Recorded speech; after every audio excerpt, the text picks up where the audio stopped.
aspectos, né? A gente levanta essas informações do histórico da vida desse preso, a situação dele na prisão e o olhar dele sobre a questão do delito e sobre a prisão. Um terceiro ponto que a gente chama de análise da instituição prisional, que a gente sempre pergunta para o preso se ele, né, utilizou aquele tempo da execução da pena para trabalhar ou para estudar. Mas como eu falei anteriormente, pode ser que a unidade nem tenha vaga de trabalho e nem tenha vaga na escola. Voltando lá ao que eu falei anteriormente, a minha unidade ela tem 1.200, aí tem semana que pode chegar até quase 1.300 presos e a gente tem atualmente 200 presos trabalhando. Então eu tenho que levar isso em consideração na hora da elaboração do relatório. Senão pode parecer que ele não quis trabalhar porque ele não teve interesse, quando na realidade, desde que ele chegou, ele está inscrito, esperando uma vaga de trabalho e muitas vezes ele termina saindo da unidade ou para a progressão ou para a liberdade sem ter tido essa oportunidade. E a perspectiva dele de futuro, seja olhando a semiaberta ou a liberdade condicional. A gente ainda tem o procedimento, depois da elaboração do relatório, né? A gente faz a leitura disso junto com o preso, sempre tentando retomar com ele se todos os pontos abordados no relatório de fato correspondem ao relato dele e à história de vida dele. E a gente tem duas ações que são posteriores, né?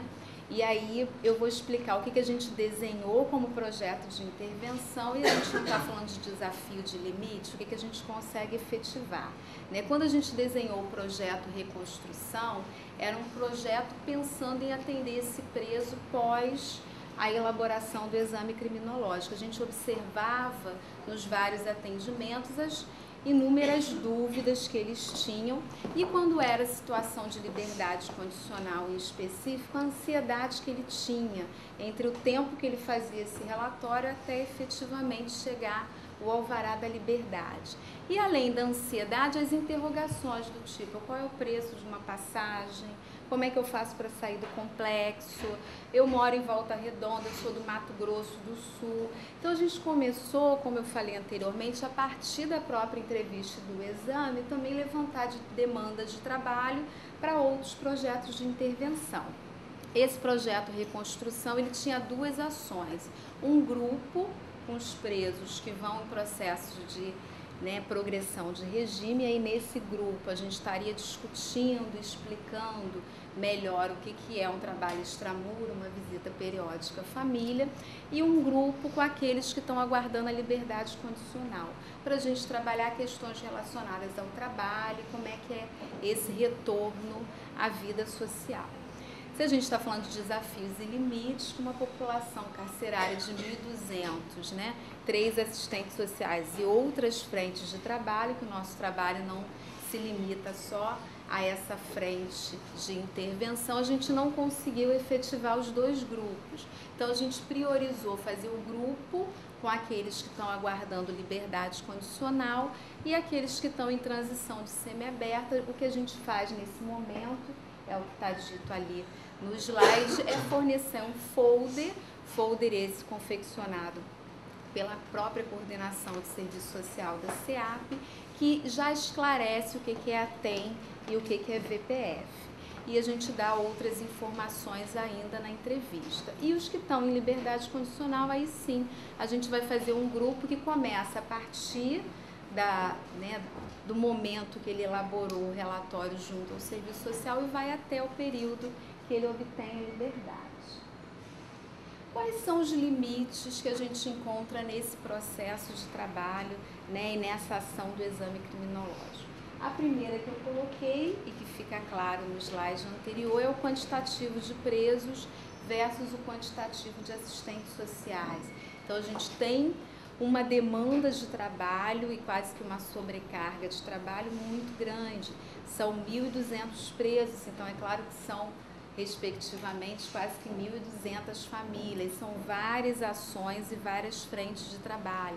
Então é claro que isso vai repercutir na qualidade, né, desse atendimento.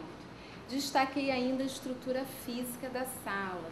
É claro que isso tem variação de acordo com as unidades prisionais. Mas, novamente, pegando o exemplo do Esmeraldino Bandeira, e a gente é uma unidade, né, Nilvânia e Rosane, que é até privilegiada em espaço. Sempre que eu falo das limitações, às vezes tem alguém que fala assim, poxa, mas é o Esmeraldino Bandeira, tem uma sala grande. Temos uma sala grande, sim, mas talvez esse seja um dos problemas. É uma sala grande sem divisória, então você tem 4 cadeiras, 4 mesas, muitas vezes 2 ou 3 assistentes sociais atendendo ao mesmo tempo. E aí como é que fica, né, a questão do sigilo profissional? Eu brinco com as estagiárias, né, Vivian, que a gente faz quase que processo de ficar sussurrando, né, tanto assistente social quanto preso, para você garantir minimamente o sigilo, já que ali ele está expondo questões, né, da vida dele, das relações de família. Um terceiro ponto, e aí eu vou me remeter lá à discussão da Miriam Guindani e da Yamamoto, quando elas falam que esse processo envolve uma perícia social e que aí a gente viu que tem um momento minucioso do estudo social para a elaboração de um laudo, de um relatório social e para a emissão de um parecer social. Então isso implica que você deveria ter vários momentos, vários contatos com esse preso. A realidade do sistema prisional é que muitas vezes esse relatório ele é feito numa primeira entrevista, muitas vezes numa primeira e única entrevista, onde eu dou bom dia, muito prazer, eu sou assistente social Lobélia, você é o preso, né, fulano de tal, e às vezes nessa única entrevista é que você tem que coletar as informações e fazer a emissão desse parecer. Mas vocês vão ver que ao longo da minha fala, e aí eu vou enfatizar sempre isso, né? Na minha concepção, isso não é uma limitação do exame criminológico ou do processo da perícia, mas na verdade, né, é um olhar sobre as nossas condições e relações de trabalho dentro desse campo socioocupacional.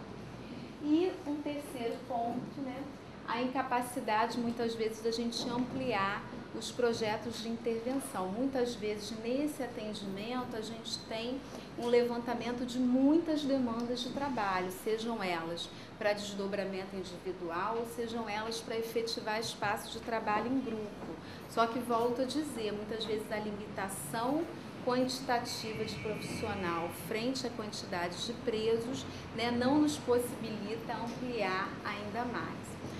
Voltando ao exemplo do Reconstrução, o próprio Reconstrução a gente tinha o objetivo de fazer um grupo semanal. Hoje a gente já está, né, nessa limitação aí de ter os 1.200 presos espaçando a quinzenal, mas a gente mantém, né, Vivi, esse desafio de não abrir mão desse espaço até por considerá-lo importante e dentro daquela perspectiva do projeto ético-político, né, de ser um espaço de efetivação da garantia de direitos.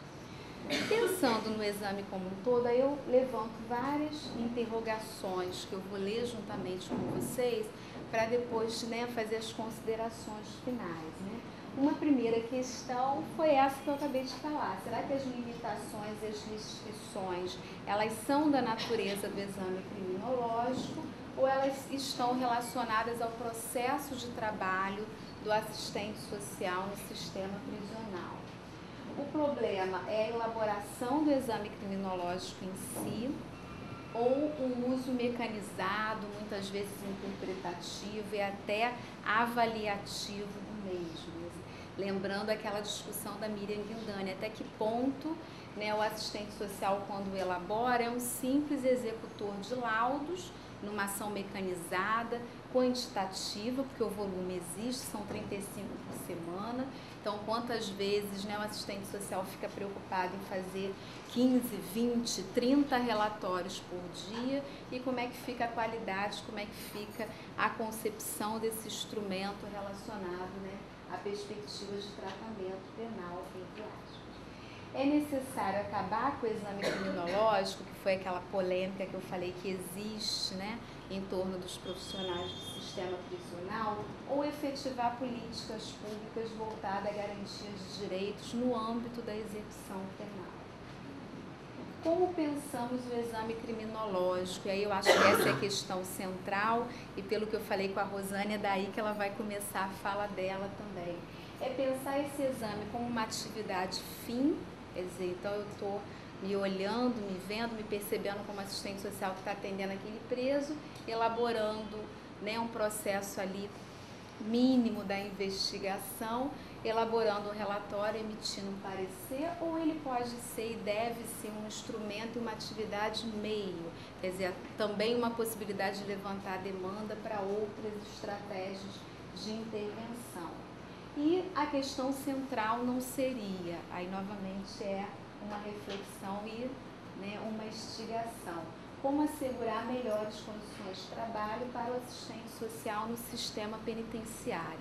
Quer dizer, na verdade, quando a gente pensa o desafio, né, do exame criminológico, que é o tema da nossa manhã de hoje no sistema prisional, eu nunca consigo olhar ele de maneira fragmentada. Eu sempre costumo pensar quais são os desafios que a gente tem como assistente social dentro do sistema prisional.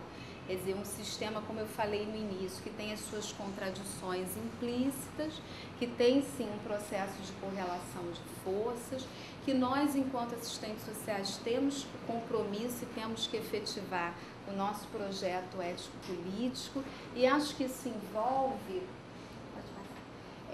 a gente pensar, né, quais são as estratégias que, enquanto profissionais, a gente tem que efetivar, não só para aumentar a qualidade do exame criminológico, não só para efetivar esse exame criminológico na perspectiva de garantia de direitos, como da gente começar a questionar, né, as nossas condições de trabalho, o que a gente pode fazer, né, como assistente social para melhorar, para fazer enfrentamento a essas condições, de maneira, e eu sempre trago essa polêmica quando a gente discute exame criminológico, e não sou só eu, né, a Rosane, Nilvone também, a gente levanta sempre essa bandeira. Eu não posso pensar naquela concepção de que eu tenho muito preso para atender, eu não tenho tempo suficiente para fazer um exame criminológico, para fazer esse relatório, então esse relatório tem que ser excluído da minha intervenção profissional. Não, eu acho que a gente tem que pensar o que eu preciso para ter condições de trabalho adequadas para fazer um exame criminológico, para fazer um relatório, para fazer, né, um parecer social dentro de umas condições de qualidade, dentro daquilo que a gente viu com a Miriam Guindani, com o próprio debate da Yamamoto, que é através desse exame criminológico como instrumento meio, atividade meio, você está efetivando as garantias de direito, né, desse preso. Tá bom? Obrigada aí pela atenção.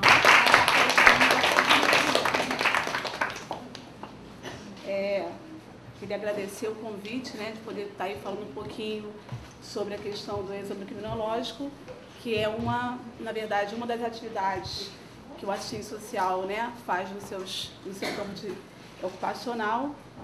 Um momento também bom, porque a gente reencontra antigos alunos, né, alunos recentes, companheiros, né, da área prisional e também de outras áreas de atuação profissional, né. Bom, na verdade, eu e a Lobélia, né, a gente não combinou muito como que nós íamos desenvolver, porque seria a mesma temática, né, então, por acaso, a gente acabou, ele já tinha feito uma experiência dessa dentro do sistema prisional, né, a gente fez uma oficina, que na verdade a tarefa que tinha sido solicitada era de fazer eu seria assim meio que um advogado do diabo, né, um defendendo o exame e o outro colocando, né, negando esse exame criminológico como um dos instrumentos meio né, da atividade profissional. E na experiência que nós tivemos lá na SEAP, né, que foi com a Tânia Damer, né, e a Lobélia, que foi bem legal, né, na verdade a gente acabou por descobrir que não havia grandes divergências sobre a questão do papel que tem o exame criminológico, né, dentro das atividades profissionais do serviço social.